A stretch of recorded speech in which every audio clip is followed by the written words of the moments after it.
बिस्मिल्लाहिर्रहमानिर्रहीम, अस्सलाम वालेकुम, good morning and welcome to morning at home. Viewers, हम तो बहुत ही एक्साइटेड हैं। 2 दिनों में इंशाल्लाह ईद है, ईद मिलादुन्नबी।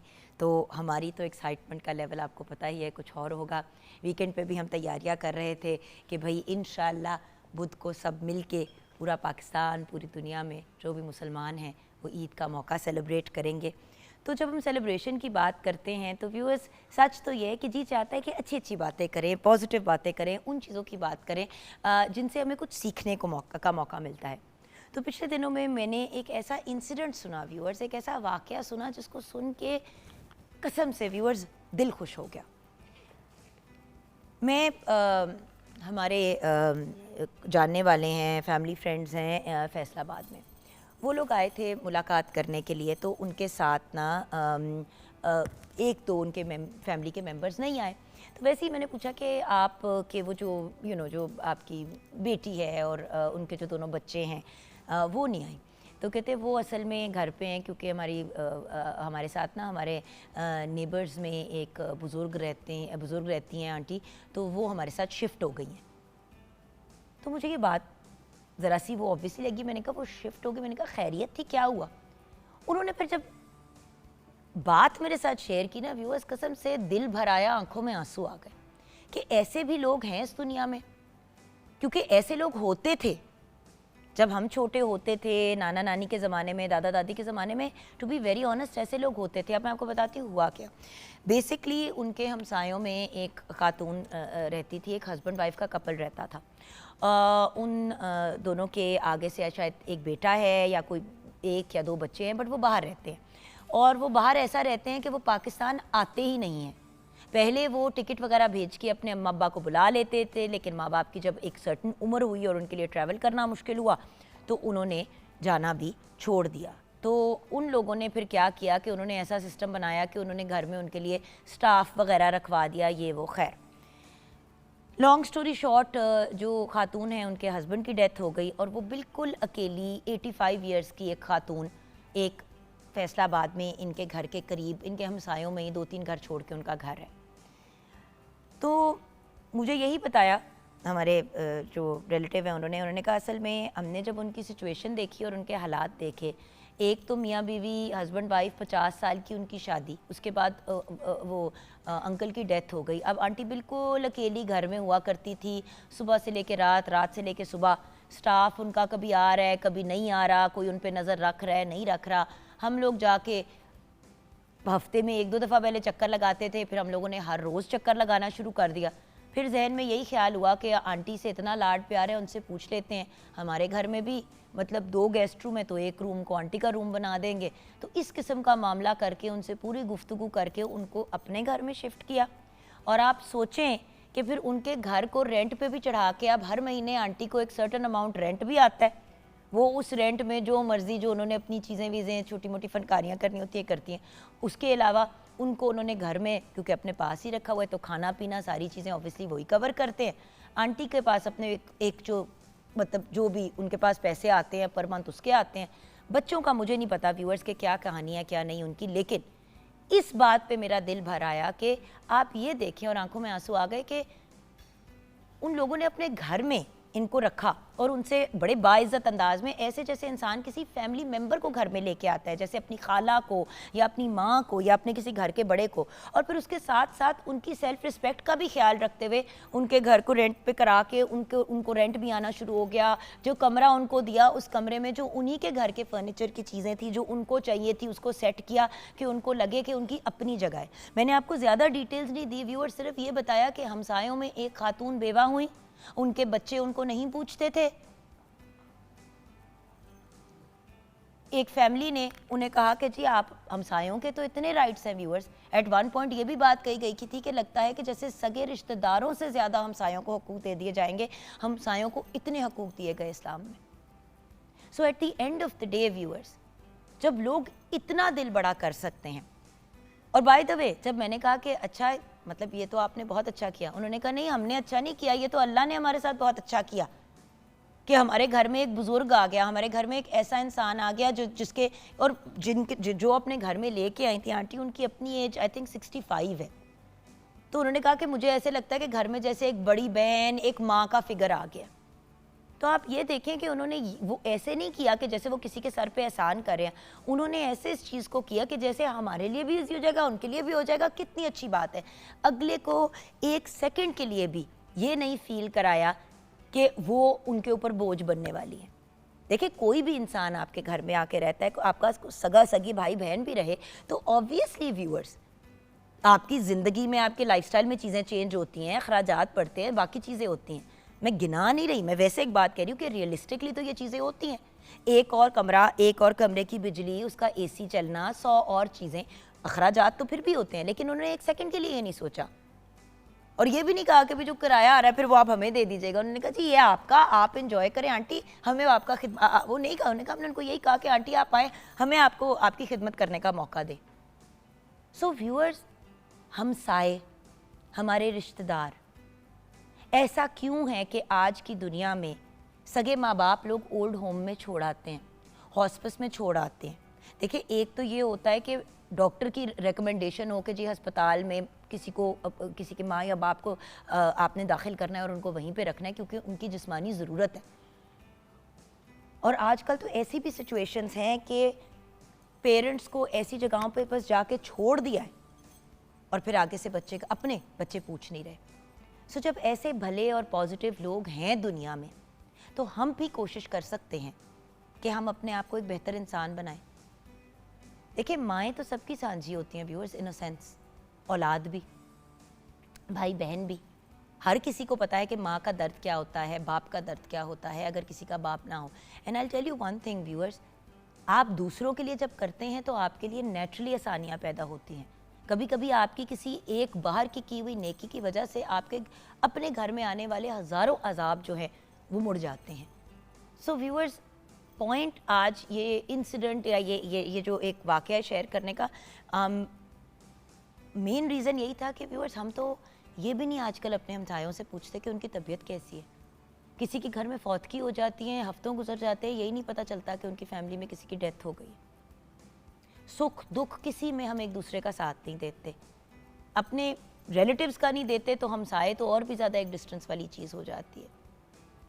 किसी नई जगह कोई बंदा शिफ्ट होता है, तो मुझे याद है कि जब हमारे यहाँ आरिफशान रोड पे रहते थे इन कंटोनमेंट इन लाहौर, तो जब भी कोई नया बंदा शिफ्ट होता था या पता चलता था कि कोई आया है, तो हमारे घर में बाकायदा नानो खाना तैयार करवाती थी। मीठे की एक डिश होती थी, एक चावल होते थे, एक सालन होते थे, साथ में घर से रोटियां बनती थी, रायता, सलाद और कोई चटनी या अचार भी। प्रॉपर एक वो ट्रे तैयार होके ना, 2-2 3-3 ट्रेस तैयार होके जो भी शिफ्ट होता था उनके घर नानो खुद जाती थी। अपनी बुजुर्गी की हालत में भी खुद चल के जाती थी, गाड़ी में नहीं जाती थी।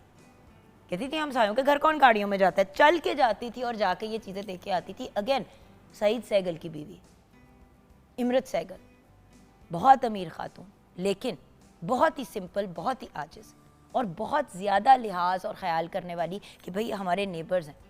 अगर किसी के आसपास में शादी हो रही होती थी तो सबसे पहले घर का लॉन ऑफ़र करती थी, सबसे पहले कहती थी कि जी हमारे घर में भी कर सकते हैं, क्योंकि हर बंदे के पास बड़े बड़े लॉन, बड़ी जगह नहीं होती, हॉलों में उस ज़माने में बड़ा महंगा पड़ता था।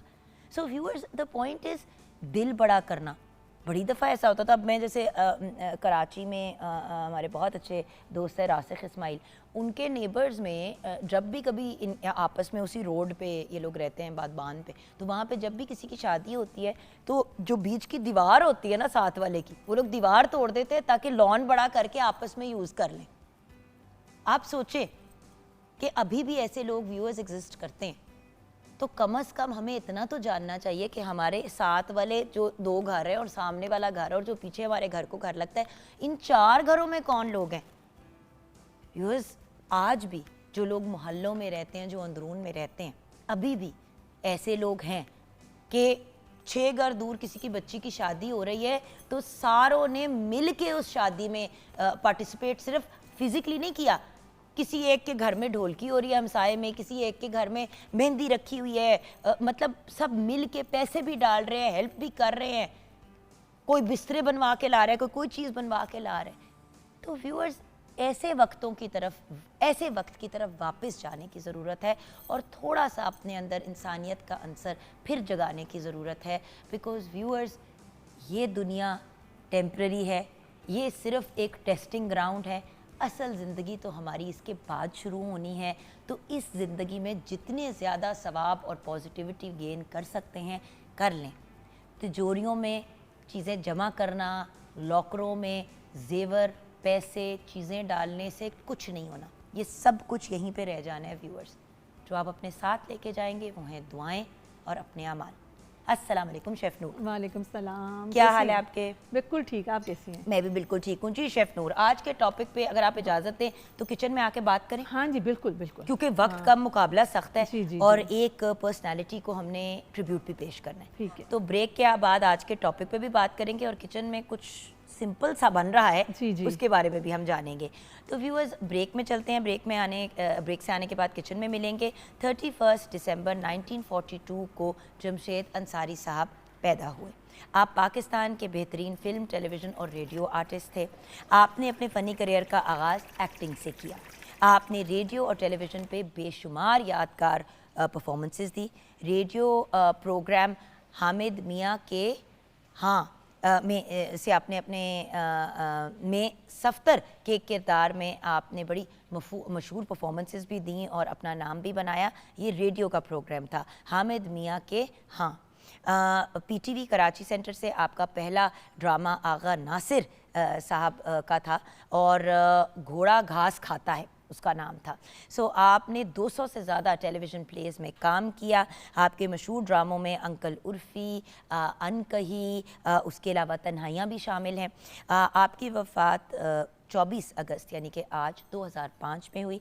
आज हम जमशेद अंसारी साहब को भी याद कर रहे हैं। ब्रेक के बाद वापस आएंगे, किचन में मुलाकात होगी, आप हमारे साथ रहिएगा।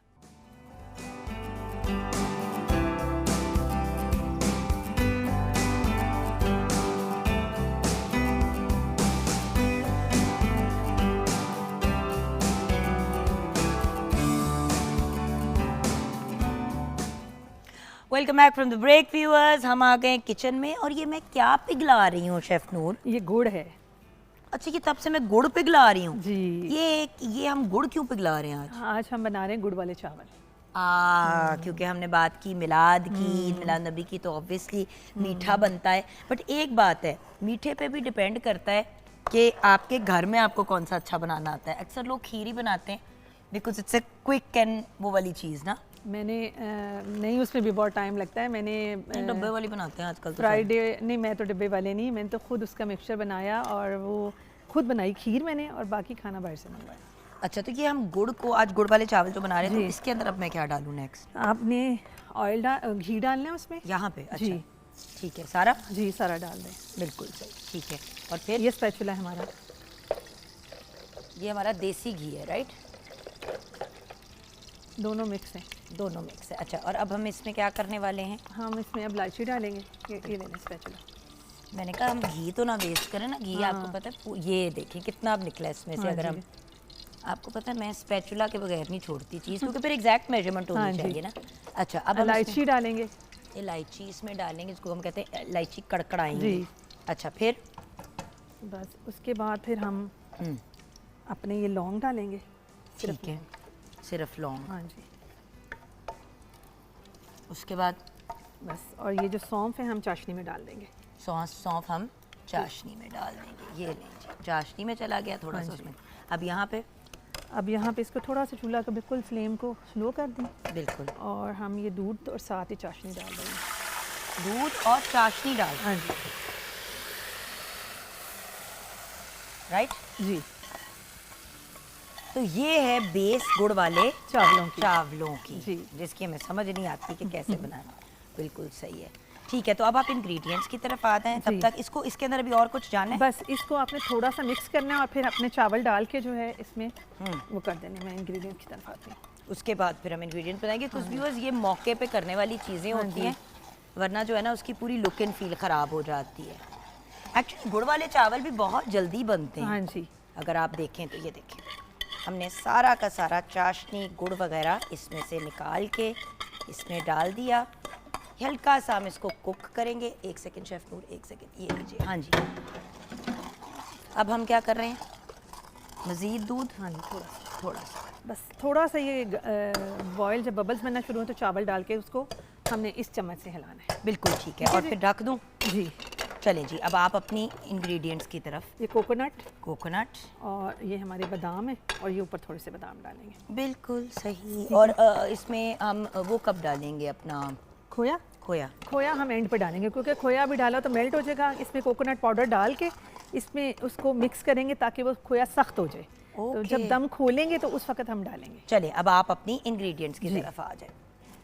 हाँ जी, इंग्रेडिएंट्स ये आज बना रहे हैं गुड़ वाले चावल। हमें चावल चाहिए जी 750 ग्राम, गुड़ चाहिए हमें 500 ग्राम, चीनी चाहिए हमें 250 ग्राम, नारियल स्लाइस हाफ कप, सब्ज़ इलायची 6 से 7 अदद, लौंग 5 अदद, सौंफ 2 टेबलस्पून, खोया आधा कप, किशमिश आधा कप, दूध आधा कप, बादाम आधा कप, घी आधा कप, चांदी के वर्क हर पे ज़रूरत, नारियल पाउडर आधा कप और पिस्ता जो है वो 1/3 कप है। तो इसको हमने पहले चावलों को बॉईल कर लेना है। एक कनी हमने कच्चे रखने हैं चावल, और जब कनी कच्चे रह जाए तो आप उतार दें और उसके बाद गुड़ को थोड़ा सा पानी डाल के आप उसको मेल्ट कर लें, चीनी और गुड़ अब आप देखिए मैं क्या कर रही हूँ, मैं नीचे से पाँव चावल का चम्मच घुमा के उसको फोल्ड कर रही हूँ। बिल्कुल, मैं बिल्कुल भी बीच में उसको जिस तरह गुतावा नहीं बनाते थे वो नहीं किया। अब ये जी, अब आपके चावल भी मिक्स हो गए हैं और आपकी दूध शूट सारी चीज़ें सारे मिक्स हो गई हैं। अब इसके ऊपर जो है पकेगा तो जब इसका थोड़ा सा पानी ड्राई होगा, चाशनी इसकी फुल कर दी है मैंने, फिर इसको दम दे देंगे। अच्छा, खुद ही फुल कर रहे हैं? जी, फुल। अच्छा, एक चीज़, गुड़ वाले चावल खड़े खड़े बड़े कम रहते हैं, कुछ लोग सेला चावल से भी बनाते हैं। ये डबल स्टीम राइस हैं, ये हमारे इंशाल्लाह खड़े ही रहेंगे। हाँ, बस उसमें चम्मच जो है ना बाज़ लोग बहुत हिलाते हैं जो टूट जाते हैं। अच्छा, अगर सेला चावल हम यूज़ कर रहे हैं तो उसको 3 घंटे पहले भिगोएंगे और उसका जो है वो फुल बॉईल करेंगे हम। उसकी एक कनी कच्चे नहीं रखेंगे। अगर आप अपने कनी कच्चे रखी तो उस पे गुड़ जो है ना वो उसको सख्त कर देगा। वो फुल बॉईल करनी है। अगर हम डबल स्टीम राइस यूज़ कर रहे हैं तो हमें एक कनी कच्चे रखने, जैसे बिरयानी के लिए रखते हैं। ठीक है। और अब हमने इसमें डाले हैं और अब ज़रा सा ये पानी थोड़ा सा इसका ड्राई होगा तो हम दम दे देंगे। हमारे चावल बिल्कुल रेडी हैं। और एंड पे ये जो हमारा खोया है फ्रेश, और इसमें हम कोकोनट पाउडर डालेंगे। कोकोनट पाउडर डाल के इसको अच्छे तरीके से मिक्स करेंगे ताकि ये सख्त हो जाए। और जब हमारा दम खुल जाएगा और उसके ऊपर बीच में डाल के इसको और हम मिक्स कर देंगे। बिल्कुल सही। और फिर चांदी के वर्क लगा ज़रूर मैं एक बात आपको याद कराऊंगी। हम आज हमने अपने प्रोग्राम का आगाज़ किया हमसायों की बात करके। जी बिल्कुल। तो शेफ नूर, आप कुछ कहना चाहेंगी? क्योंकि उसके बाद हमने जाना है अपने नेक्स्ट सेगमेंट की तरफ, विच इज़ अबाउट आजकल जो वायरल इन्फेक्शंस और बहुत ज़्यादा लोग बीमार हो रहे हैं। बरसात में एक्चुअली लोग एक्साइटेड हो जाते हैं ना। हाँ जी, वो कहते हैं कि ओ बारिश ये वो एंजॉय करेंगे। एंजॉय करना अपनी जगह गाइस, लेकिन एंजॉयमेंट के साथ ये भी अंडरस्टैंड करें कि बारिश का पानी जब बच्चे बाहर जाकर उसमें खेलते हैं तो वो पानी भी साफ नहीं होता, मुंह में भी चला जाता है। लोग बच्चे बारिश का पानी जमा कर करके पी रहे होते हैं। सो थोड़ा सा ख्याल करना है। आजकल इसीलिए इतना ज़्यादा गैस्ट्रो के, टाइफाइड वगैरह के मसले चल रहे हैं। हमसाए क्या कहेंगे? जी, हमसायों के बहुत हकूक़ हैं, क्योंकि यहाँ तक है कि अगर आपका हमसाया भूखा है, आप अपना मतलब आपका हमसाया भूखा है और आप कैसे आपका खाना जो है वो अंदर जाता है। मैं तो बिल्कुल इस चीज़ पे मेरा बिलीव है कि मेरा खाना तो अंदर नहीं जाता। मैं सामने वाले वो 2 हमसाए हमारे आए हैं, सामने किसी का चौकीदार करने के लिए ना, मैं गई उनको कुछ देने के लिए। उनकी छोटी सी बेटी है, बेटी के लिए खाने के लिए भी कोई दूध, कोई बिस्किट, कोई दलिया बनाया, बनानास मैं दे आती हूँ। मैं देने गई तो वो रोटी खा रहे थे, एक पानी का गिलास था और इतना सा दूध था और वो रोटी उसमें डिप करके खा रहे थे। मेरे तो दिल का ऐसे हुआ, मैं आई फ़ौरन, मैं आके मैंने जो सालन हमारा बना हुआ था उसमें से मैंने थोड़ा सा बचाया और पूरा मैंने बाउल सालन का उनके घर दे के आई। उस दिन से लेके आज तक ये कहने की बात नहीं, कहते हैं नेकी करो तो बताना नहीं चाहिए, लेकिन मैं सिर्फ बता रही हूँ कि आप सोचें कि हम कैसे खाना खा सकते हैं। क्योंकि हमसाए देखिए सिर्फ वो नहीं है जो खुशहाल हालात में आपके इर्द गिर्द रह रहे हैं। बड़ी दफ़ा ऐसा होता है कि आपके हमसायों में लोग रह रहे होते हैं, जैसे कोई ने कहा कि घर की निगरानी करने के लिए जिस तरह लोग कहते हैं कि भाई हम तुम्हें पैसे दे देंगे जब तक हम वहाँ पे वापस शिफ्ट नहीं होते या हम बाहर गए में, तो ऐसे लोगों को सिर्फ इतने ही पैसे मिलते हैं कि या उनको जगह दे दी जाती है कि भाई बिजली पानी कपड़ा लत्ता तो हो रहा है ना अपना, बाकी तुम लोग खुद मैनेज करो। तो फिर ऐसे लोगों को भी मद्देनजर रखना चाहिए। इर्द गिर्द आपके घर बन रहे होंगे, मजदूर काम कर रहे होंगे, वो भी इंसान है। तो अगर हमसायों की बात करें तो वो भी हमसाए हैं जब तक वो वहाँ काम कर रहे हैं। सो छोटी सी ब्रेक लेंगे, ब्रेक के बाद वापस आएंगे। तो आजकल जो बहुत सीरियस किस्म की वायरल इन्फेक्शंस, बच्चे भी बीमार हो रहे हैं, बड़े भी हो रहे हैं, उस पर बात करेंगे। आप हमारे साथ रहिएगा।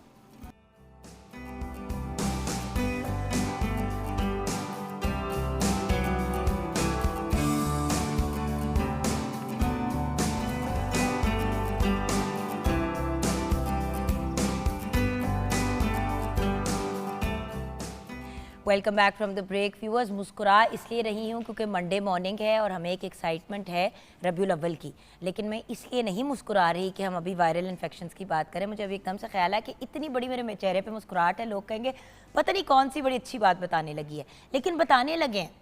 आज हमारे साथ इंटरनल मेडिसिन स्पेशलिस्ट डॉक्टर अरूज मिर्ज़ा हैं और डॉक्टर अरूज मिर्ज़ा ये तो हमें बताएंगी कि ये इन्फेक्शंस और डिफरेंट बीमारियां क्यों हो रही हैं आजकल, लेकिन ये भी बताएंगी कि बच कैसे सकते हैं। तो अच्छी बात होने लगी है, अब हम वो ना माने तो वो हमारी अपनी गलती। अस्सलाम वालेकुम डॉक्टर साहिबा। वालेकुम सलाम, कैसी हैं आप? बिल्कुल ठीक। अच्छा डॉक्टर साहिबा, सबसे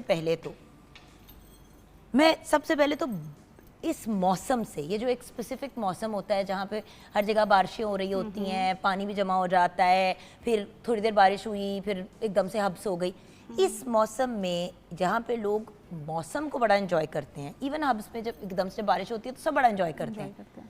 ये बच्चे जो है वो पाइप चला देते हैं और पानी के साथ खेलना शुरू हो जाते हैं, वो सब अपनी जगह ठीक है, क्योंकि गर्मी ख़त्म हो रही होती है तो लोग ज़रा इंजॉय कर रहे होते हैं उसको। लेकिन उसके साथ इतना बीमार क्यों होते हैं? वायरल, बैक्टीरियल, हर किस्म के मसले हो रहे होते हैं स्किन के। अच्छा जी, ये टॉपिक तो बहुत इंटरेस्टिंग है और इस पे अवेयरनेस भी करना बहुत ज़रूरी है। होता ये है कि जब बारिश जब हो रही होती है तब तो सब बहुत इन्जॉय कर रहे होते हैं, लेकिन अनफॉर्चुनेटली जब बारिश हो रही होती है तो जो गली में पानी इकट्ठा हो जाता है, जो सीवरेज ओवरफ्लो कर जाती है, जो हमारे पानी का सिस्टम है उसकी वजह तो से गलियों में हम बच्चों को पानी में तो खेलने देते, कहते हैं पानी तो है बारिश का, जो नीचे से गटर का निकल रहा होता है पानी, वो क्या। लेकिन उस पे बच्चों को ज़रूर मना करना चाहिए। ये नहीं है कि हम विलिंगली कहें कि जाएं बच्चे खेलें, नहीं। तो यही करते हैं ना बच्चे। मतलब देखें, जो लोग ज़रा शहर में रहते हैं या जो बड़ी सोसाइटीज़ वगैरह में रहते हैं वो तो एक मुख्तलिफ बात है, लेकिन जिस तरह आप अंदरून लाहौर में देखें, अब वहाँ पे बहुत साफ़ सुथरा चीज़ों को किया है, बट उसका जो पुराना सूरज सिस्टम है वो तो है। अब जब उस गली के अंदर पानी भरेगा और जब नीचे से सूरज का यानी कि जो वॉशरूम का और इस तरह के सारे पानी भी व्यूअर्स ऊपर आएंगे, तो वो ऊपर से तो बारिश का पानी साफ गिर रहा है, लेकिन जो नीचे से निकल रहा है वो गंदा है। इसी बात पे तो हमने इम्पोर्टेंस देनी है। और उसी पानी में नहाने के बाद बच्चे बैठ के फिर खाना खाना शुरू कर देते हैं, और इसी नहाते नहीं, कहते नहा तो लिया। इसी तरह बीमार हो जाते हैं। और यही जो चीज़ें हमने इसी पे ज़ोर देना है और हमने इसी पे पब्लिक अवेयरनेस करनी है। आप नहाएं, बारिश में ज़रूर नहाएं, लेकिन अपने छतों में, अपने घर के सहन में, इस जगह पे इंजॉय करें जहाँ पानी इकट्ठा हो जाता है और इस तरह के सीवरेज की चीज़ें नज़र आ रही होती हैं, उसको अवॉइड करें। ये तो एक नेचुरल बात है कि कीड़े और मकोड़े इस वक्त निकलते हैं क्योंकि हर जगह तो पानी चला जाता है। लेकिन जान, अगर उसी पानी में कीड़े मकोड़े और उसी पानी में आप उछल कूद रहे हैं तो प्रॉब्लम है। तो हाँ, इसलिए अपनी छत पे कम से कम ये कंट्रोल तो है ना कि बारिश का पानी है और वो ड्रेन आउट हो रहा है, और वो ड्रेन आउट हो रहा है। तो आपने इस गंदे पानी से बचना होता है। अब क्या होता है कि जो ज़्यादातर इस मौसम में हमारे पास जो पेशेंट्स आते हैं वो डायरिया के साथ ही आते हैं। डायरिया अब मुख्तलिफ़ किस्म का है, कुछ वायरल होते हैं जो अनकॉम्प्लिकेटेड यानी कि उसका कोई नुकसान नहीं होता, वो एक दिन रहता है और सही हो जाता है। कुछ वायरसेस इतने बुरे होते हैं कि वो अपने ऊपर बैक्टीरियल इन्फेक्शंस भी करा देते हैं और चीज़ें ख़राब हो जाती हैं। अब इन चीज़ों से बचने के लिए सीवरेज को हमने अवॉइड कराना होता है। वायरल जो इन्फेक्शंस हैं उसमें आपने हर वायरल इन्फेक्शन में आपने मेडिसिन नहीं देनी होती। आपने घर की जो घरेलू चीज़ें हैं, पानी बॉयल करके देना है, आपने नरम ग़िज़ा पेशेंट्स को देनी है, ORS का इस्तेमाल ज़्यादा करना है। लेकिन फिर वही बात, उसी बात पे मैं फोकस करूँगी। अच्छा, ORS उस वक्त देना शुरू करते हैं जब अगला बंदा, जब बच्चा बेहोश हो जाता है या घर का बुजुर्ग बिल्कुल नुढाल हो जाता है। पॉइंट ये है कि भाई जब तबीयत डाउन हो रही है, आपको नज़र आ रहा है कि घर का कोई बुजुर्ग या बच्चे, क्योंकि सबसे ज़्यादा तो मुतासिर वही होते हैं। हम लोगों की ज़्यादा घबराहट चल रही होती है, तबीयत ख़राब होती है, तो हम लोग चले और कुछ नहीं तो निमकोल टाइप नमक थोड़ी सी काला नमक डाल दिया, थोड़ी सी नींबू पानी डाल दिया, वो बना के आपने पी लिया। लेकिन बच्चे बिल्कुल जब निढाल हो जाते हैं, अब मुंह भी नहीं खोल पा रहे, तो अब उसके मुंह में डालने की कोशिश कर रहे हैं ORS। बच्चों का जो मेटाबॉलिक रेट है बच्चों का बहुत ज़्यादा होता है, जिसकी वजह से उनको पसीना भी ज़्यादा आ रहा होता है और उनको पानी की जो ज़रूरत होती है वो हम अडल्ट से ज़्यादा होती है। इसलिए जब भी किसी बच्चे को स्पेशली या किसी बूढ़े को कोई एक एपिसोड ऑफ डायरिया भी होती है तो आपने फ़ौरन निमकोल देना है। सपोज करें आपके पास निमकोल नहीं, आपके घर में कोई आपको निमकोल नहीं ला के देने वाला, जो नॉर्मल स्कंज बीन होती है वो भी निमकोल है। तो आप सिर्फ लीमू, थोड़ा सा नमक और थोड़ा सा शुगर वो ऐड करें तो वो आपका घर का एक नेचुरल ORS है।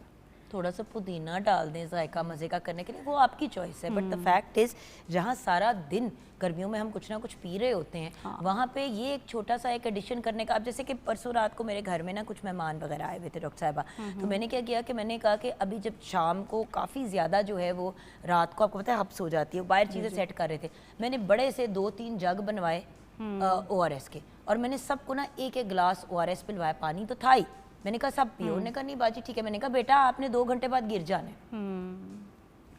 ये तो हमने नेचुरली छोटी छोटी चीजें है ना। अब ये था प्रिवेंशन। अब अगर वो गिरे हुए पड़े होते तो उस वक्त क्या उनको फायदा देना था उस वक्त तो वो पी भी ना पाते।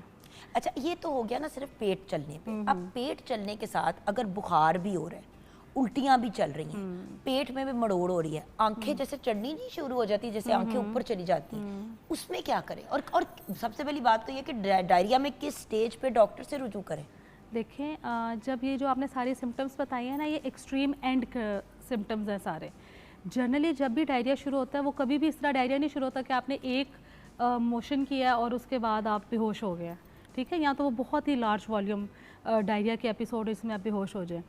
उसमें ये होता है बैक्टीरिया या वायरल जो भी उस वक्त इन्फेक्शन है, वो सबसे पहले हमारी जो आंत की एक लाइनिंग होती है, जैसे किसी भी सरफेस की ऊपर वाली लाइनिंग होती है, वो जो बैक्टीरिया और वायरसेस होते हैं वो उसको ख़राब कर देते हैं।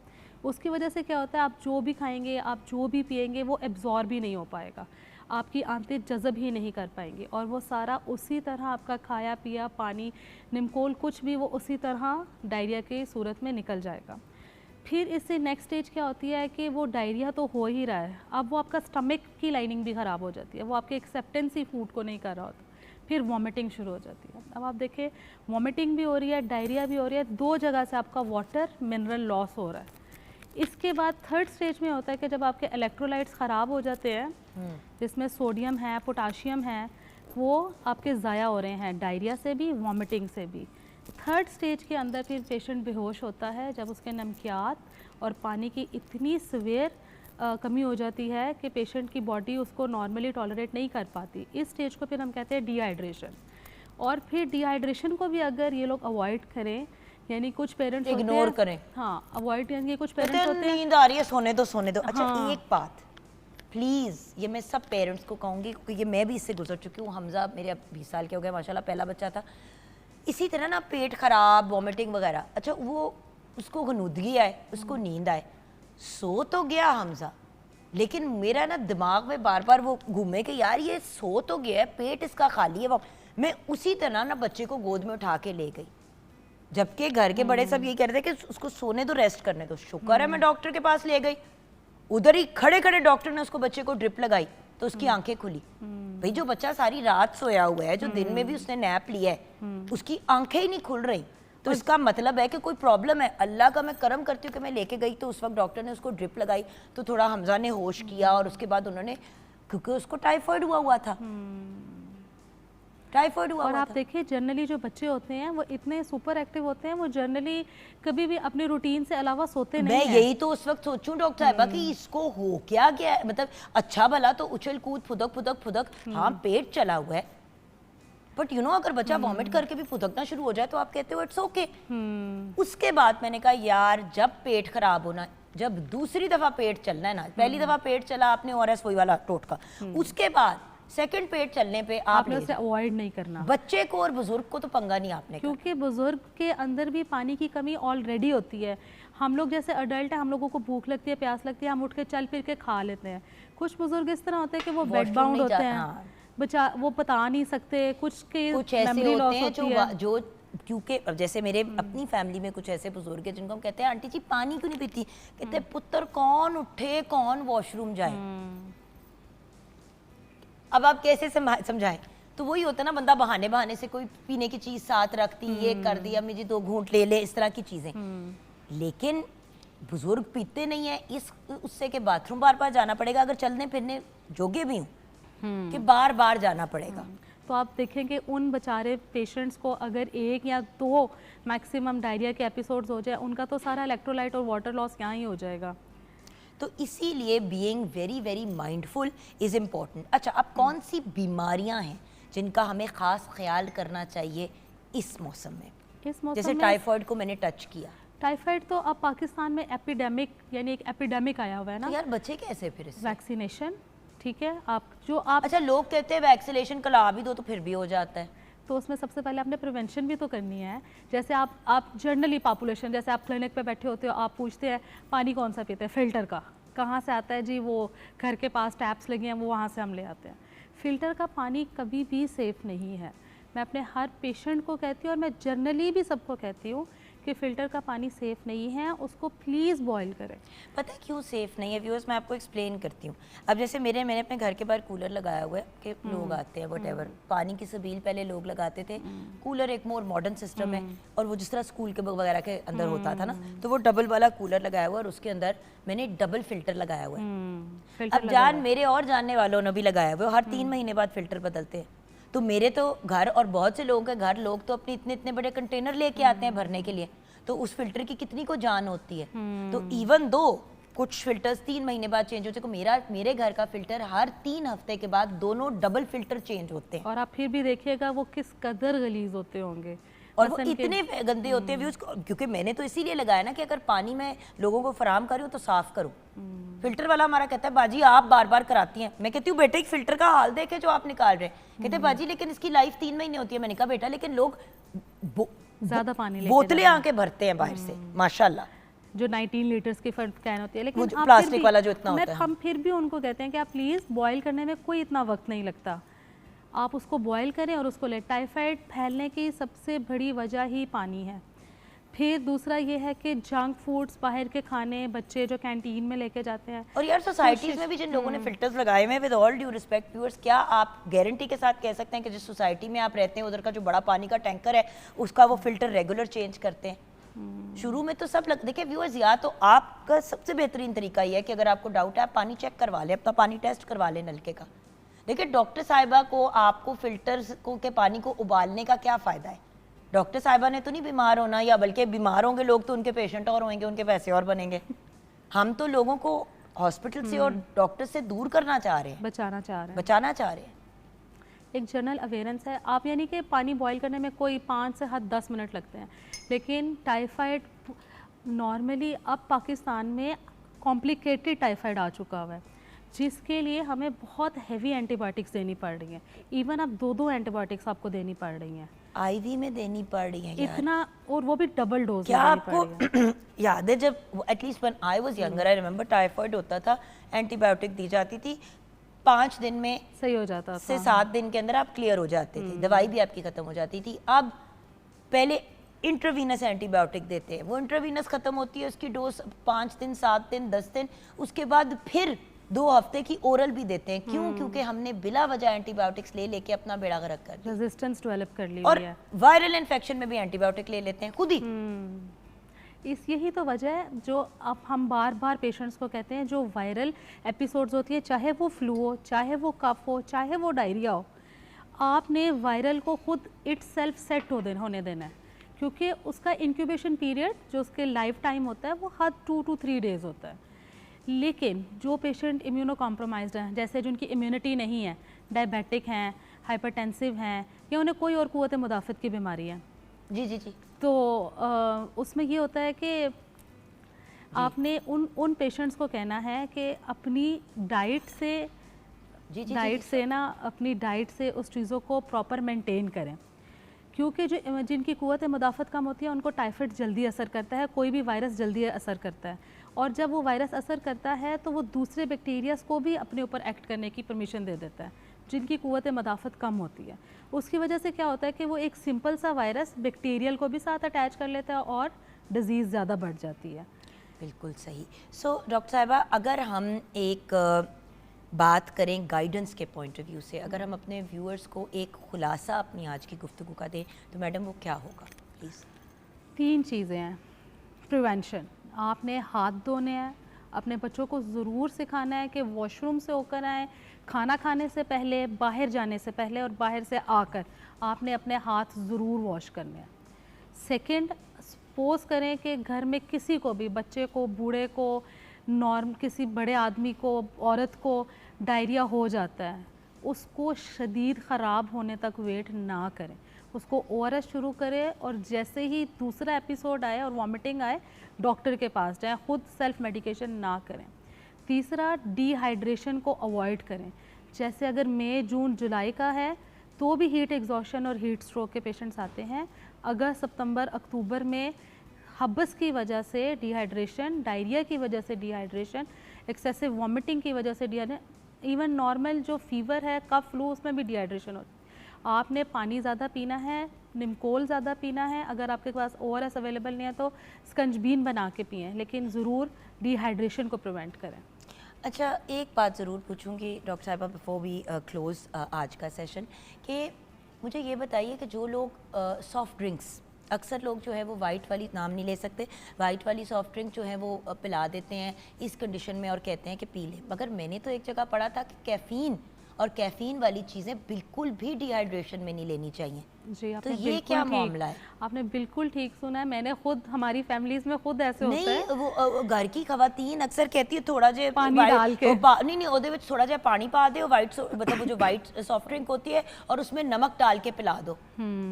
तो मुझे ये नहीं समझ आती कि इसमें एक तो सफ़ेद चीनी भी है, चलिए सफ़ेद चीनी तो आपको एक एनर्जी का बूस्ट दे देगी, लेकिन जो उसके अंदर कैफीन है वो आपको बार बार वॉशरूम भेजेगी और आपके अंदर से और पानी और नमकियात निकल जाएंगी। तो कभी भी ऐसा नहीं करना। ये हमारी ओल्ड एज मिथ्स हैं जिसको अब हमारे नॉलेज और ये जो स्टडीज़ हैं काफ़ी कुछ गलत कर चुकी हैं। आपने सिंपल वाटर भी हम अवॉइड कराते हैं क्योंकि नमकियात पहले ही लूज़ हो चुके हुए हैं। तो हमने ORS, मैं कहती हूँ ORS नहीं है, स्कंजबीन, ये दो चीज़ें हैं। और जिनको शुगर है वो स्पेशली चीनी ना डालें। और एक और बात, गैस जो लोग कहते हैं ना कि गैस के लिए वो ले रहे हैं, तो ये भी गैस ही प्रोड्यूस करती है। आपको पता है जिनको गैस का मसला है वो भी पीना शुरू कर देते हैं सॉफ्ट ड्रिंक। अब देखना ये देखना चाहिए गैस हो क्यों रही है। अब ये जो कार्बोनेटेड ड्रिंक्स है इसके अंदर एक है मिनरल फॉस्फेट जो कि हाईली डेंजरस होता है बोन्स के लिए, आपके स्टमक के लिए। वो आपको वक्ती रिलीफ तो देता है लेकिन अल्टीमेटली आपका स्टमक ज़्यादा ख़राब करता है क्योंकि वो आपकी स्टमक की pH फिर ख़राब कर देता है, तो चीज़ें हजम नहीं हो पाती उस तरह। Thank you so much doctor साहिबा। एक दफ़ा ना ज़रूर मैंने आपको तंग करना है और हम एक प्रोग्राम करेंगे ऑन जो सारे के सारे मिथ्स हैं इलाज में। ज़रूर। जैसे कि अगर आपको याद हो, डेंगू में पपीते के पानी का दरख्त के जो पत्ते हैं उनका पानी बना बना के, भी वो मिथ था कि नहीं? ऑब्वियसली मिथ था और उससे तो चीज़ें ख़राब भी, बल्कि खराब भी, पानी भी पता नहीं और पत्ते की एक हम नशिस्त रखेंगे जहाँ पे हम बैठ के, जैसे कि सॉफ्ट ड्रिंक पी लेना, हार्ट अटैक हो रहा है बंदे को, आप उसको सॉफ्ट ड्रिंक पिलाई जा रहे हैं। बहुत सी ऐसी चीज़ें हैं, किसी इंसान की कोई चीज़ टूट गई है, गिर गए हैं, अब अम्मी जी ज़मीन पे गिरे हुए हैं और चार लोग उनको उठा के बिस्तरे पे लेके आ रहे हैं और उनकी टूटी हुई हड्डी और टूट गई कमर की।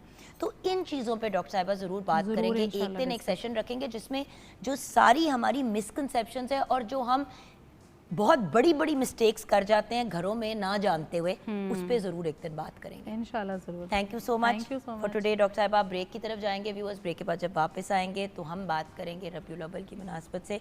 और आज का हमारा टॉपिक जो है व्यूअर्स स्पेसिफिकली जो है हमने रखा, आज की दुनिया में हम अपने आप को कैसे अच्छा इंसान बना सकते हैं, मॉडर्न ईरा में उसवा हसना के क्या मसाइल हैं, एज एन हम लोग अपने आप को कैसे एक परफेक्ट एग्जाम्पल बना सकते हैं एज अ ह्यूमन बीइंग, इस पे डिस्कशन करेंगे ब्रेक के बाद। और ब्रेक से आते ही ऑफ कोर्स हम री एंटर करेंगे कलाम से।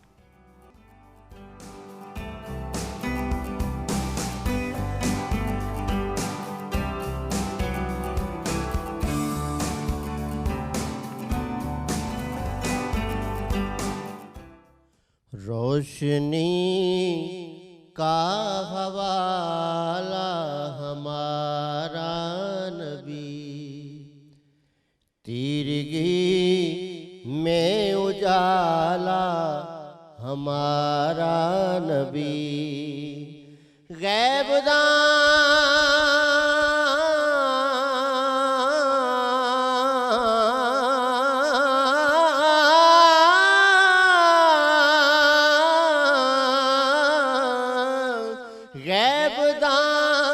कमली वाला हमारा नबी, सबसे औला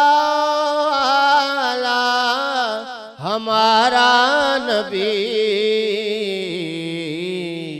सबसे बाला आला हमारा नबी, सबसे आला आला हमारा नबी।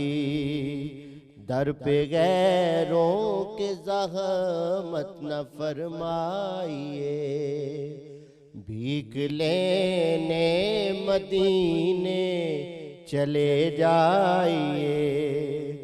कोई देता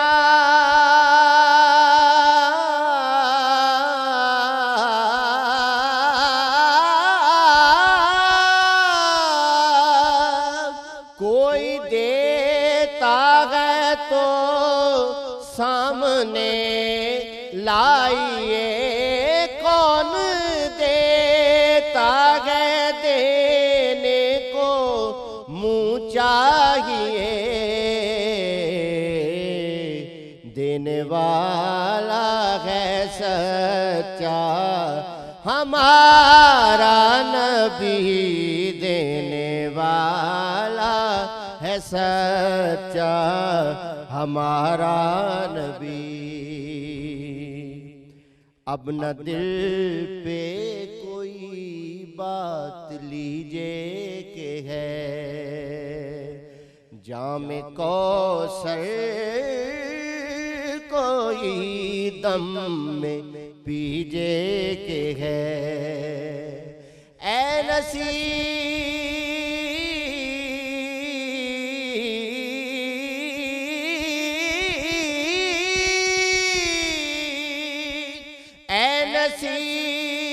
अब जरा गम ना कीजिए के है, गम दो को रजा मुजदा दीजिए के है।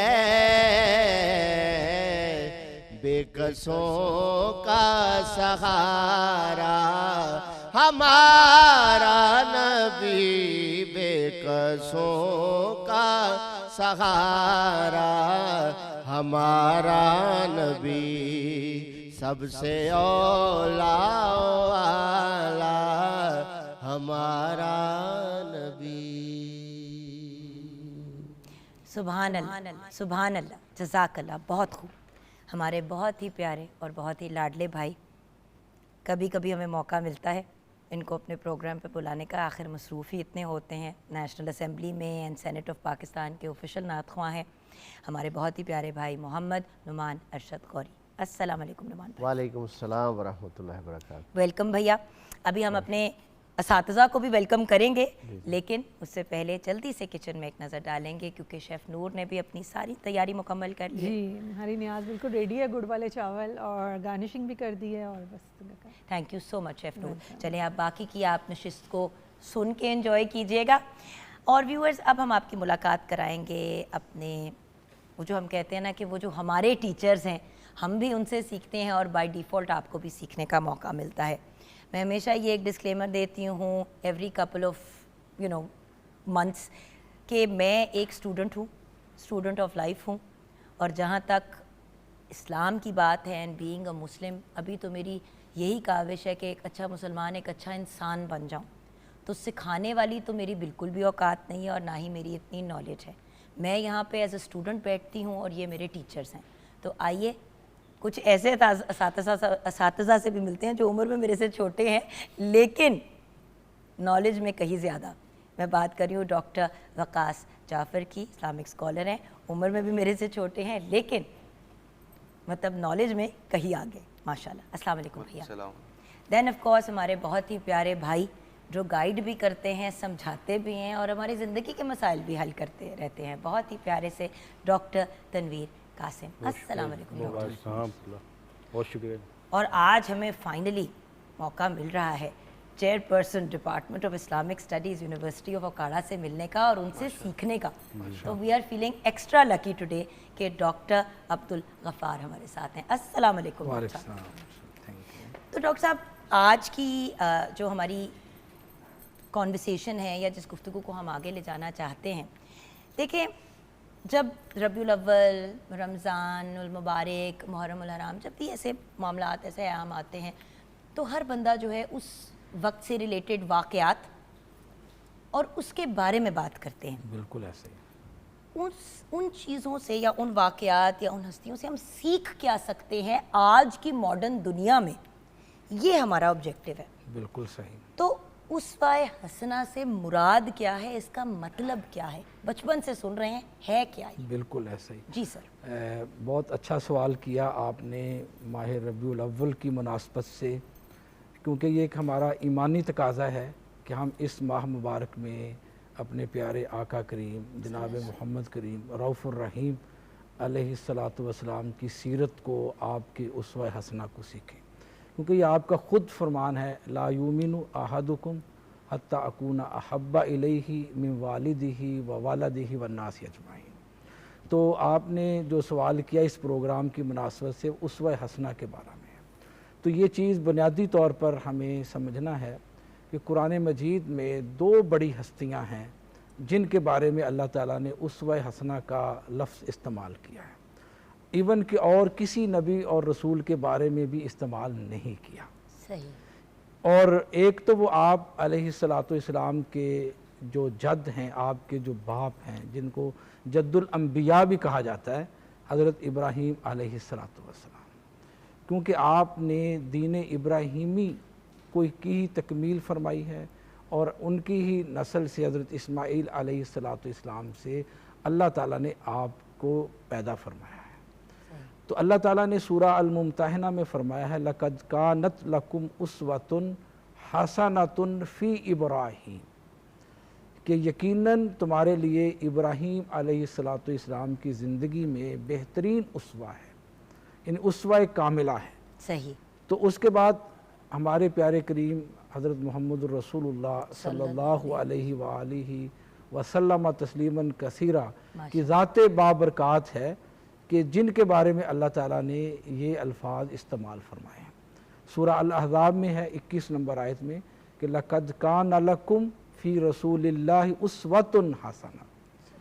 इसमें कोई शक ही नहीं है, ताकीद के लिए ये अल्फाज इस्तेमाल किए जाते हैं कि रसूलुल्लाह सल्लल्लाहु अलैहि वसल्लम की ज़ात में तमाम इंसानियत के लिए बेहतरीन उसवा हसना है, या उसवा का लफ्ज़ इस्तेमाल नहीं किया, उसवा हसना यानी ऐसा उसवा जिसकी पैरवी की जाती है, जिसकी इत्तबा की जाती है, जिसके पीछे चला जाता है, जिसकी यानी कि सुबह शाम दोपहर उठना बैठना खाना पीना हर किस्म के जो उनकी ज़िंदगी की कैफ़ियत हैं, उन कैफ़ियत को इख्तियार करने का नाम उसवा हसना है।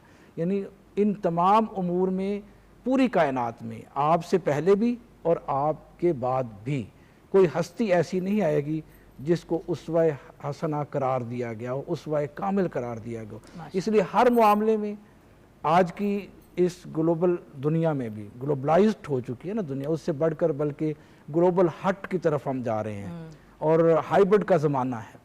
तो इस ज़माने में भी अगर उसवा कामिला है, अभी इंशाअल्लाह हम इस पर गुफ्तगू करेंगे कि किस तरह किन पहलुओं के एतबार से रसूलुल्लाह सल्लल्लाहु अलैहि वसल्लम उसवा हसना है। तो उसवा हसना का मतलब ये होता है कि हर काम में जिसकी इत्तबा और फरमाबरदारी की जाए। जी डॉक्टर। बिस्मिल्लाहिर्रहमानिर्रहीम। नबी अलैहिस्सलाम की शख्सियत को हमारे लिए रोल मॉडल करार दिया गया है। और क्यों रोल मॉडल करार दिया गया है? इसलिए कि आप सिर्फ मुसलमानों के नबी नहीं हैं और तमाम इंसानियत के लिए आपको मबूस किया गया है। जैसा कि फरमाया कि वमा अरसलनाका इल्ला काफ़तन लिन्नास, फरमाया वमा अरसलनाका इल्ला रहमतन लिल आलमीन। तो इसका मतलब ये है कि नबी अलैहिस्सलाम की शख्सियत जो एक कामल एक नमूने की हैसियत से दुनिया के सामने मुतारफ़ कराएगी, वो सिर्फ मुसलमानों के लिए नहीं कराएगी, तमाम इंसानियत के लिए कराएगी, करार दिया गया। अच्छा, यहाँ एक बात बड़ी ज़रूरी करने की है कि नबी अलैहिस्सलाम की दो पहलू हैं आपके महासन के और शमाइल के। एक है नबी अलैहिस्सलाम के शख्सी शमाइल और साफ़ खूबियाँ, एक है नबी अलैहिस्सलाम की इस ज़ाहरी खदोखाल खूबसूरती, जवानी और वो जो चांद जैसा चेहरा, अब चांद भी शर्मा जाए, इतने इतने हुसीन। बेशक। अच्छा, मक्के में नबी अलैहिस्सलाम की दो हैसियतें थीं। मुशरिकीन मक्का के यहाँ या कुरैश मक्का के यहाँ भी नबी अलैहिस्सलाम सादक और अमीन के एक लक़ब से पुकारे गए और लोगों ने बहुत इज़्ज़त और एहतराम की। वो उनका जो ईमान था वो मोहम्मद बिन अब्दुल्ला की हैसियत से था। यानी अभी नबी अलैहिस्सलाम को मबूस नहीं किया गया, नबी नहीं बनाया गया, यानी मोहम्मद बिन अब्दुल्ला की हैसियत से भी कुरैश मक्का के यहाँ आप एक रोल मॉडल हैं। लेकिन जब ऐलान हो भी गया, जब ऐलान नबूवत हो भी गया, तो भैया आप ये देखें उसके बाद भी आप उन्हीं लोग आपको सादिक और अमीन मानते थे क्योंकि उनका सामान। मैं उसी की तरफ आ रहा हूँ। आप ये देखें कि नबी अलैहिस्सलाम के तमाम शमाइल और औसाफ और खूबियों के एतराफ़ के बावजूद मोहम्मद बिन अब्दुल्ला की ख्वाहिश क्या है? आप पर जब वही उतरी, जब आपको मबूस किया गया, आपने ना सारे मक्के के लोगों को ना कोहे सफ़ा पे जमा किया कि आओ मैंने आपसे एक बात करनी है। अच्छा, सारे लोग इकट्ठे हो गए। नबी सल्लल्लाहु अलैहि वसल्लम ने थोड़ा सा ना एतराफ़ करवाया कि आप मुझे कैसा पाया आपने, मैंने आपके साथ इतने साल गुजारे हैं। लोगों ने कहा आप अंता अमीन व अंता सादिक, आपने कभी झूठ बोला ही नहीं, आप सादिक हैं, आप अमीन हैं। ये एक शख्सी एतराफ़ करवाया। ये एक लीडरशिप की निशानी होती है। लीडर जो होता है वो समाज में जो एक कबूलियत होती है या मकबूलियत होती है वो औसाफ की बुनियाद पे होती है, वो माल और दौलत की बुनियाद पे नहीं होती। बिल्कुल नहीं होती। अच्छा, जब लोगों से एतराफ़ करवा लिया कि मैं जब बात जो अगर मैं ये कहूँ कि इस पहाड़ की पुष्ट पे बहुत बड़ा लश्कर आ रहा है तो क्या आप मेरी बात पे यकीन कर लेंगे? लोगों ने कहा क्यों नहीं करेंगे। तो फिर वहाँ आपने फरमाया कि कूलू ला इलाहा इल्लल्लाह तुफलिहू तमलिकुल अरब वल अजम। वो जो पैगाम तौहीद है, वो जो ला इलाहा इल्लल्लाह की दावत है, जो ही आपने वो दावत दी, वो सारे जो तारीफ़ें करने वाले थे, सारे आपके जो महासन बयान करने वाले थे शख्सी औसाफ के एतबार से मोहम्मद बिन अब्दुल्ला की हैसियत, वो सारे मुखालिफ हो गए। उन्होंने कहा आपने हमारा वक़्त ज़ाया किया है। ये है वो नज़रियाती एक टर्निंग पॉइंट जिसमें बेसत नबी के मकासद सामने आ रहे हैं। बिल्कुल। नबी अलैहिस्सलाम इंसानियत के नज़दीक मोहम्मद रसूलुल्लाह की हैसियत से हमारे लिए रोल मॉडल हैं। अच्छा, रोल मॉडल क्यों बनाया गया आपको? कोई ज़िंदगी का शोबा ऐसा नहीं है जिसमें नबी अलैहिस्सलाम एक मुनफरद औसाफ के हामिल किरदार की सूरत में नज़र नहीं आते। मसलन आजकल अदम बर्दाश्त है, इंतहा पसंदी है, शिद्दत पसंदी है। हम अभी इसकी तरफ आएंगे, हम अभी इसकी तरफ डॉक्टर साहब आएंगे। मैं चाह रही हूँ कि एक दफ़ा हम सब अपना अपना एक पर्सपेक्टिव दे दें उस फैसला पे, उसके बाद I want to talk about, क्योंकि मैं चाहती हूँ कि आज 3 PhD डॉक्टर्स हमारे साथ हैं, एक नहीं मिलते, तो माशाल्लाह आज हम बहुत लकी हैं। तो हम तीनों का वो जो कहते हैं ना ब्रेन्स को फुली यूटिलाइज करवाएंगे, सिर्फ सेंसरी बात नहीं करनी हमने। सो डॉक्टर साहब आपका भी पॉइंट ऑफ व्यू हमारे सबसे उम्र में छोटे डॉक्टर साहब जी। बिस्मिल्लाहिर्रहमानिर्रहीम, बहुत बहुत शुक्रिया आपका। जैसे हमारे मोहतरम मेहमानों ने बात की है, देखिए सरकार दो आलम सल्लल्लाहु अलैहि वसल्लम को अल्लाह ताला ने इंसानियत के लिए यहाँ पे मबूस फरमाया। और आप देखें कि उसवा हसना को अगर आप इंग्लिश टर्मिनोलॉजी में लेके जाएंगे तो आप करैक्टर की बात करेंगे। करैक्टर वो होता है जिसके अंदर इंसान की जब हैबिचुअल यानी उसकी आदत इस कदर पुख्ता हो जाएं कि वो उसकी ज़ात का हिस्सा बन जाए, उसको कहते हैं करैक्टर। तो सरकार दो आलम सल्लल्लाहु अलैहि वसल्लम का जो करैक्टर है अल्लाह ताला बयान फरमा रहा है वो तुम्हारे लिए कामिल नमूना है। यानी मिसाल के तौर पे अगर आप कोई मैन्युफैक्चरिंग को मशीन देखते हैं, कोई चीज़ देखते हैं, तो एक साथ बुकलेट लेके आता है, वो आपको वो बताता है कि जनाब इसको आपने ऐसे ऑपरेट करना है। जी एक एग्जांपल डॉक्टर साहब, जैसे कि मेरे बेटे हमजा ने ना एक दफ़ा मैंने उसको डांटा, मैंने कहा बेटे यू आर 13 ईयर्स ओल्ड, आप 13 साल के, मतलब 7 साल पुरानी बात है। मैं कहा 13 साल के हो, बुलंद आवाज़ में सलाम क्यों नहीं करते हो जब अंदर आते हो? और बड़ा क्यों पहले सलाम करता है आपसे? आपको सबसे पहले जाके बेटे अस्सलाम वालेकुम कहना चाहिए। तो मुझे कहता है यार मामा सलाम, मतलब कि मेरे बेटे से अपनी दोस्ती बहुत है, यार मामा मैं सलाम करता भी हूँ तो लोग जवाब नहीं देते। अब मेरे पास परफेक्ट जवाब था कि बेटे अगर नबी पाक सल्लल्लाहु अलैहि वसल्लम बच्चे को भी सलाम में पहल नहीं करने देते तो बेटे आपको किस चीज़ की ईगो है? वो दिन है, आज का दिन है, उस बच्चे ने कभी भी किसी बड़े को सलाम नहीं करने दिया पहले, बड़ा हो छोटा। मैं उसको हमेशा कहती हूँ बेटे छोटे भाई हसन को भी जाके कहो सलाम, ताकि उसको भी आदत पड़े आपको देख के। क्या बात, क्या तो हम तो उसकी उम्मत है, हमें किस चीज़ की ईगो है? Ji back to you ji, doctor साहब। तो वो बात ये अर्ज कर रहा था कि तो जिस तरह कोई एक मशीन होती है तो उसको ऑपरेट करने के लिए एक बुकलेट दी जाती है, एक मिसाल के तौर पे दे रहा हूँ, तो इसी तरह सरकार दो आलम सल्लल्लाहु अलैहि वसल्लम ने दुनिया में इंसान कैसे रहेगा, उसकी दुनिया और आखिरत किस तरह बेहतर हो सकती है, वो दुनिया में किस तरह ज़िंदगी गुजारेगा, उसका अमली, यानी एक तो हमें बुकलेट मिल गई कुरान की सूरत में, और उसका जो अमली पेश खेमा है या अमली जो नमूना है वो सरकार दो आलम सल्लल्लाहु अलैहि वसल्लम की ज़ात है। और अल्लाह ताला ने यही बता दिया कि आपने किसी को, जैसे आपने अभी मिसाल दी है, आपको किसी और को फॉलो करने की ज़रूरत ही नहीं है। आपको हर मामले में दुनिया के किसी भी शोबे के अंदर अगर आपने किसी को फॉलो करना है तो आपके लिए बेहतरीन नमूना सरकार दो आलम सल्लल्लाहु अलैहि वसल्लम की ज़ात है। तो जिस तरह भी बात की जा रही थी, यानी माइक्रो लेवल के ऊपर भी और मैक्रो लेवल के ऊपर भी, और आपके हर जो अमल है, जैसे कि व्यूअर्स सलाम में पहल करना, कहने को तो बंदा अगर देखे या विजुअली कहे कि हाँ जी हर किसी को सलाम करना है, नहीं, आजिज़ी देखें, हम्बलनेस, आजिज़ी देखें कि हम लोग कितना बड़ा ईगो का इशू बना देते हैं। उस एक अमल में 1000 पैगाम है हमारे लिए। अगर आप सिर्फ उस एक अमल को देखने की कोशिश करें तो हम कोशिश करेंगे कि ब्रेक के बाद जब वापस आएँ तो अपने स्कॉलर से गाइडेंस लें, अपने असातिज़ा से गाइडेंस लें कि वो आज हमें नबी पाक सल्लल्लाहु अलैहि वसल्लम के कौन से पहलू के बारे में, अब बहुत ही छोटे मुंह, बहुत ही बड़ी हस्ती, बहुत ही बड़ी बात, एक कोशिश है व्यूअर्स, ब्रेक के बाद वापस आएंगे।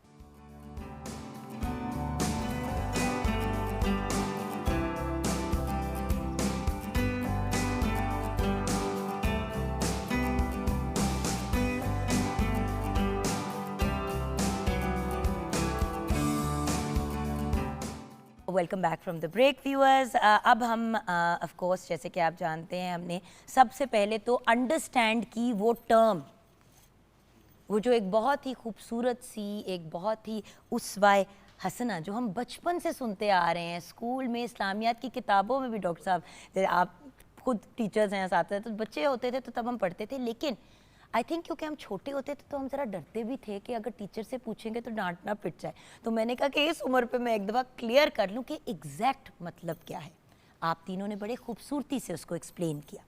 अब मुझे पता है कि दरिया को कूज़ में बंद करने की बात करने वाली हूँ, मुश्किल सी बात करने वाली हूँ, लेकिन नबी पाक सल्लल्लाहु अलैहि वसल्लम की सीरत के किसी एक पहलू पे अगर आप हमें गाइडेंस दें सर। अच्छा, अभी आप वक्फे से पहले ना एक बात कर रहे थे इस्लाम के बारे में। बिल्कुल। तो मुझे एक हदीस मुबारक उस पर याद आई कि जब रसूलुल्लाह सल्लल्लाहु अलैहि वसल्लम हिजरत करके मदीना मुनव्वरा पहुँचे, तो मैं मुख्तसर इसको सुनाऊंगा।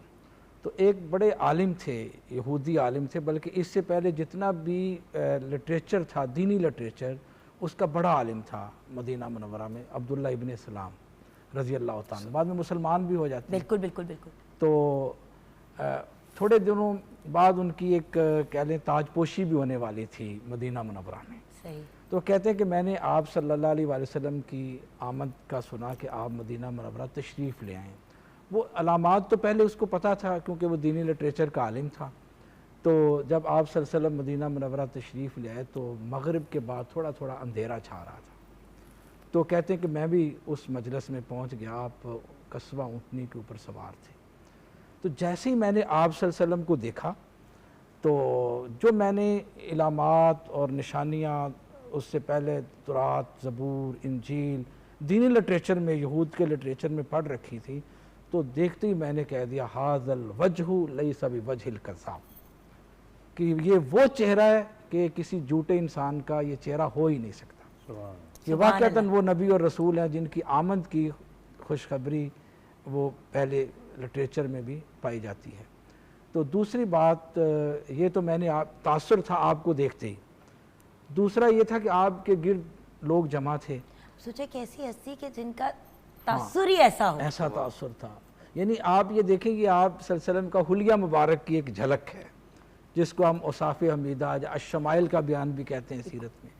तो लेकिन जो आपका कलाम था, जैसे ही आप सल्लल्लाहु अलैहि वसल्लम ने कलाम फरमाया, उस कस्बा ऊँटनी के ऊपर बैठकर लोग आपके इर्द गिर्द बैठे हुए और इर्द गिर्द जमा हैं कि आप सल्लल्लाहु अलैहि वसल्लम से कोई बात सुने।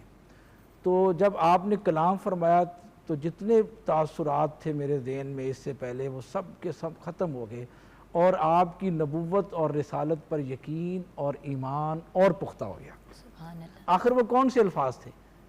आपने फरमाया या अय्युहन्नास, ए लोगो।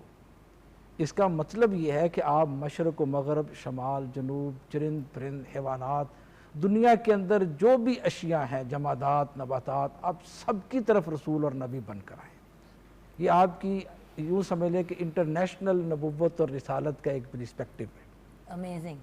आपने फरमाया या अय्युहन्नास, इसमें ना यहूद को, ना निसारा को, ना मुसलमानों को, किसी को मुखातब नहीं किया, ना औस को, ना खजरज को, ना बनु कुरैज़ा, ना कैनका, ना नज़ीर, सब आपका कलमा पढ़ने वाले, जिस पर बड़ी मिसालें हैं। तो आपने फरमाया या अय्युहन्नास अफ़शुस सलाम, सलाम को ज़्यादा से ज़्यादा फैलाओ, ये नफ़रतें दूर करता है। ये जो हमारे अंदर आपस में मुख्तलिफ़ किस्म की नफ़रतें हैं, बुग़्ज़ है, कीना है, हसद है, ये जो बुराइयाँ आम आज हमारे मुआशरे में, सोसाइटी में पैदा हो चुकी हैं, तो उसके ऊपर देखेंगे आपकी जो तालीम है, सबसे पहले जो आपने मदीना के लोगों को इंसानियत को दी, उसमें सबसे पहली चीज़ क्या? अफ़शुस सलाम, सलाम को ज़्यादा रवाए, इससे मोहब्बत बढ़ती है, मवद्दत बढ़ती है। और व्यूअर्स, यहाँ पे मैं ये बात ज़रूर कहूँगी कि आप ये देखें कि हम अपने बच्चों को आला तालीम देना चाहते हैं, उनको पढ़ा स्कूल भी भेजते हैं, उनको एकेडमीज़ में भी भेजते हैं, घरों में भी ट्यूशनें लगाते हैं, ये सब चीज़ें करते हैं। लेकिन एक दफ़ा, एक लम्हे के लिए सोचिएगा कि क्या आपके घर में बुलंद आवाज़ में सलाम करना आम है? क्या आपने ये सिखाया है अपने घर में बच्चों को? मुझे तो आज भी याद है कि सिखाया गया था कि घर में एंटर हो, कोई भी ना हो, फिर भी ऊंची आवाज़ में अस्सलाम वालेकुम को, सलामती की दुआ है ना। ये सीखी हैं चीज़ें, और ये घरों से सीखी हैं, ये हमारी तरबियत का हिस्सा थी। ऑब्वियसली हमारे मज़हब का हिस्सा है, लेकिन हमारी तरबियत का हिस्सा बनी है। तो क्या हम इन चीज़ों को भी तरबियत का हिस्सा बना रहे हैं? नो। हमें सिर्फ यह है कि डिग्री आ जाए, ए स्टार आ जाए, हम सोशल मीडिया पे लगा दें कि देखो हमारे बच्चे के नंबर कितने अच्छे आए हैं। ज़िंदगी में उस बच्चे के नंबर कितने आ रहे हैं, नोबडी केयर्स। जी डॉक्टर साहब। अच्छा, ये डॉक्टर साहब ने जो अस्सलाम वालेकुम की अहमियत की बात की ना, हमें शौरी तौर पर ये समझने की ज़रूरत है कि अस्सलाम वालेकुम का हकीकी मतलब क्या है। जब आप किसी को अस्सलाम वालेकुम कहते हैं ना, तो आप उसको इस बात की गारंटी दे रहे होते हैं कि मेरी ज़ात से तुम्हें कोई ख़तरा नहीं है। और जवाब में अगर आपको वालेकुम अस्सलाम अगर कहता है, तो वो भी इस बात की ज़मानत देता है कि मेरी ज़ात से भी तुम्हें कोई ख़तरा नहीं है। यानी दोनों एक दूसरे की सलामती की यकीन दहानियाँ करा रहे हैं। बिल्कुल। बात यह है कि अस्सलामु अलैकुम कहने का मतलब ये है कि आपने ज़िंदगी भाईचारे के साथ गुजारनी है। नबी अलैहिस्सलाम ने फरमाया कि अल मुस्लिमु मन सलिमल मुस्लिमून मिन लिसानिही व यदिही, मुसलमान वो है जिसके हाथ और ज़ुबान से दूसरे मुसलमान महफूज रहे हैं। आज आप देखें सबसे ज़्यादा जो डिजिटल हमारे टूल्स हैं, सोशल मीडिया है, बहुत ही खौफनाक शक्ल हमें नज़र आती है कि हम किस तरह अपनी ज़ुबान से, अपने कलम से, अपने रवैयों से दूसरे मुसलमानों की तज़लील करने का सामान पैदा करते हैं, तमस्खर उड़ाते हैं, हम तनसीह शख्सियत करते हैं। नबी अलैहिस्सलाम ने अपनी अमली ज़िंदगी में गैर मुस्लिमों के साथ भी एहतराम और नरमी वाला रवैया अख्तियार किया। डॉक्टर साहब, आपको याद है कि कुछ साल पहले मैंने आपको कहा कि भाई मेरी फ़लाँ बात थी तो मैंने बता दी, तो मेरी अम्मी ने मुझे डांटा कि भाई सबके सामने ऐसी बात नहीं करते हैं। तो आपने मुझे बताया था कि हमारे रब ने तो ये भी कहा है कि भाई जो बात तुम्हारे और मेरे बीच में होती है वो तुम्हारे और मेरे बीच में होती है लोगों। तो हम जब आपने क्योंकि सोशल, तो जब हम इसके ऊपर लोगों की पब्लिकली इज्जत उछाल रहे होते हैं या अपने पर्सनल मैटर्स को इसके ऊपर पब्लिक कर रहे होते हैं, तो वो भी तो देखें कितनी मायूब बात है। हमें तो ये कहा गया कि अगर आपने कोई गलत काम किया भी है तो जब तक वो आपके और आपके रब के बीच में है तब तक उसका कुछ हल है, बट उसमें गवाह आपने डाल दिए तो फिर उसमें माफ़ी का भी मसला बन जाता है। दूसरा मैडम बात ये है कि रबीउल अव्वल के महीने में एक ना फितरी नबी सल्लल्लाहु अलैहि वसल्लम से मोहब्बत के जज्बात हमें नज़र आते हैं। गलियाँ सज जाती हैं, महफिल चरागा होती है, खाने पीने का एहतमाम होता है। बहुत अच्छी बात है कि ये चलो एक मोहब्बत रसूल का इज़हार है, लेकिन अल्लाह को मकसूद क्या है? अल्लाह को मकसूद है करैक्टर बिल्डिंग, किरदार साजी। हमें अपने किरदार को सजाने की ज़रूरत है, अपने दिलों को रोशन और जगमगाने की ज़रूरत है। ज़ाहरी तौर पर हम साल में, मैंने पहले भी कहा था एक दफ़ा पर, वो यार सीजनल मुस्लिम, हम मौसमी मुसलमान हैं। हमने इस्लाम को एक अपनी एक टाइमलाइन में तकसीम कर दिया है। रबीउल अव्वल का महीना आता है, हम पे एक इश्क रसालत की एक फ़ज़ा होती है।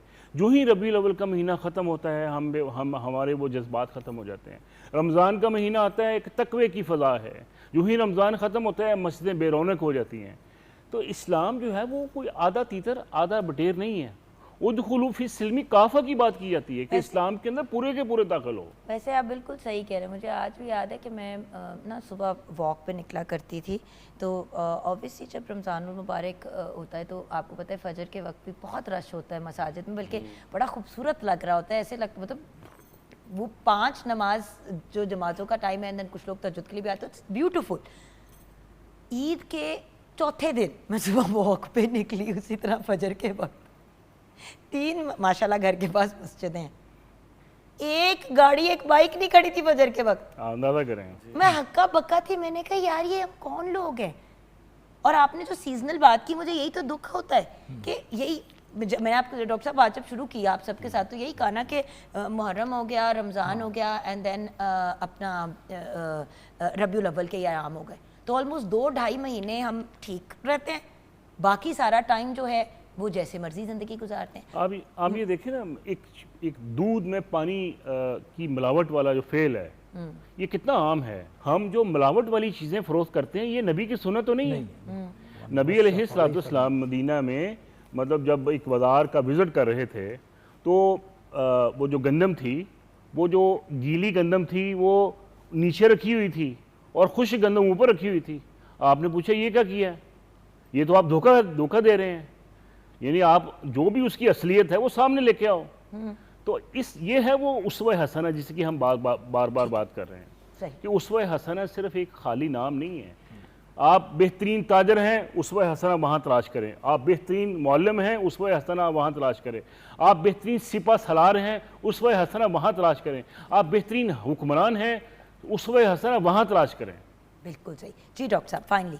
फाइनली ये जी कि जो हमने आयत शुरू में पढ़ी थी, लक़द कान लकुम फ़ी रसूलिल्लाहि उस्वतुन हसना, सूरह अहज़ाब की आयत है। असल में ये देखना चाहिए कि ये उतरी कब है, यानी उसका शान नज़ूल क्या है। देखिए ये अहज़ाब के मौका पर उतरी है जब सरकार दो आलम सल्लल्लाहु अलैहि वसल्लम खंदक खोद रहे हैं और आका अलैहिस्सलाम ने 2 पत्थर बांधे हुए हैं। यानी आजमाइशों में इंसान के कैरेक्टर का पता चलता है। तो आका अलैहिस्सलाम यानी मौला अली ने फरमाया ना कि जब बंदा आसाइश में होता है या ओहदा मिल जाता है तो कहते हैं लोग जो है वो बदल जाता है। वो आप फरमाते हैं बदलता नहीं है, वो बेनकाब होता है। तो इसी तरह असल उसका जी, तो हुजूर का जो असल करैक्टर है वो आपको जब अल्लाह ने आजमाइशों में आपको आजमाया गया, उस वक्त अल्लाह ताला फरमा रहे हैं कि लक़द कान लकुम फ़ी रसूलिल्लाहि उस्वतुन हसना।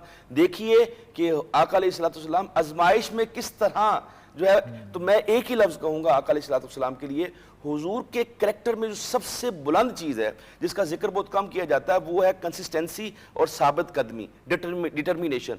हुजूर अकरम की साबित कदमी ये है, जैसे हुजूर ने खुद फरमाया भी है कि अल्लाह को वो अमल पसंद है, जैसे हम बात करें मौसमी मुसलमानों की बात कर रहे थे, हुजूर फरमाते हैं अल्लाह को वो अमल पसंद है चाहे वो थोड़ा हो लेकिन उसमें कंसिस्टेंसी हो, उसमें मुस्तकिल मिजाजी हो। तो करैक्टर होता ही वो है जिसके अंदर मुस्तकिल मिजाजी होती है। आज मैं जेन ज़ी के लिए पैगाम देना चाहूँगा कि सरकार दो आलम सल्लल्लाहु अलैहि वसल्लम की मक्की दौर की ज़िंदगी ले लें या मदनी दौर की ज़िंदगी ले लें, आका अलैहिस्सलाम ने कभी किसी इवेंट पर, किसी मौके के ऊपर कभी किसी के जवाब में रद्द अमल नहीं दिया, कभी रिएक्शन नहीं दिया। आका अलैहिस्सलाम ने हमेशा उसका अकली जवाब दिया है। तो जब इंसान जवाब देता है तो वो अकली तौर पे देता है, लेकिन जब इंसान रिएक्शन देता है तो उसमें उसके जज्बात होते हैं, और जज्बात जो है उसमें बाज़ औक़ात इंसान इमोशनली होके तो वो बहक भी सकता है। तो लिहाजा सरकार दो आलम सल्लल्लाहु अलैहि वसल्लम का उस्वा हसना ये है कि एक, जब भी आप लोगों से इंटरेक्ट करते हैं, लोगों से मिलते हैं, छोटा हो बड़ा हो गरीब हो अमीर हो कोई भी, वो देखे कि आका अलैहिस्सलाम किस तरह लोगों के साथ मामलात को निभाते थे, किस तरह हुजूर अकरम इंटरेक्ट करते थे बतौर एक बाप, बतौर एक जो है शोहर, बतौर एक सिपा सलार, बतौर एक हाकिम वक्त। तो आका अलैहिस्सलाम का कोई भी पहलू ले लें तो आका अलैहिस्सलाम किस तरह इंटरेक्ट करते थे वो चीज़ देखने की ज़रूरत है। और दूसरी चीज़ हुजूर की ज़िंदगी में आप देखेंगे कि दावत दीन के लिए आका अलैहिस्सलाम ने, चाहे दिन अच्छे हैं चाहे कोई आजमाइश है, सरकार दो आलम सल्लल्लाहु अलैहि वसल्लम का जो अमल है उसमें कंसिस्टेंसी है, उसमें डिटर्मिनेशन है, साबित कदमी है, हमें भी इसको अपनाना चाहिए। बहुत बहुत शुक्रिया आज हमें ज्वाइन करने का, थैंक यू सो मच। और बढ़ते हैं नेशनल असेंबली और सेनेट ऑफ पाकिस्तान के ऑफिशियल नात ख्वां मोहम्मद नुमान अरशद गौरी की तरफ। जी भैया, बहुत बहुत शुक्रिया आज हमें ज्वाइन करने का, और आपसे ही कलाम सुनते हुए आज की नशिस्त क्लोज करेंगे। जी करम आज बाम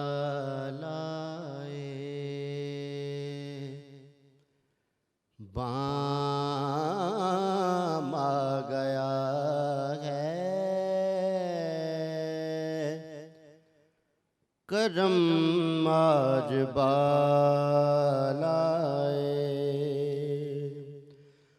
बाम आ गया है,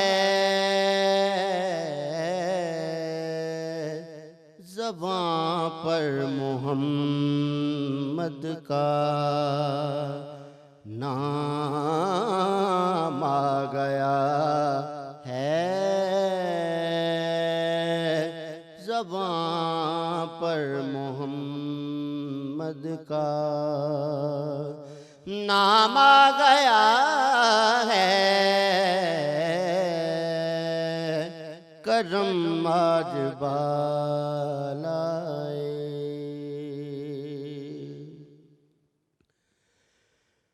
मजा जब है सरकार महशर में कह दें,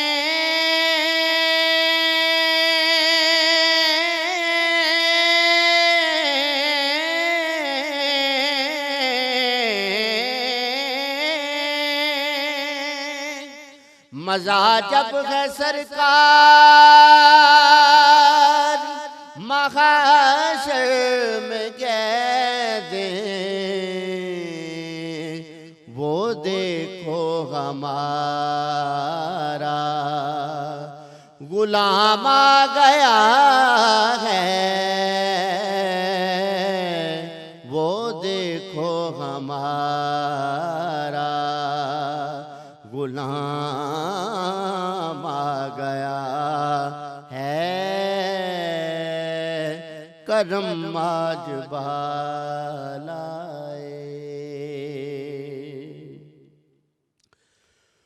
दुरूदों की बारिश है कौनो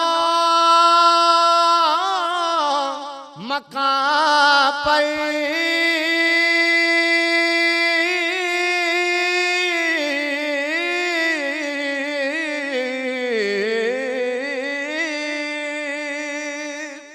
दुरूदों की बारिश है कौनो मकां पर, के आज अंबिया का इमाम आ गया है, के आज अंबिया का इमाम आ गया है, करम आज बालाए बाम आ गया है, ज़बां पर मोहम्मद का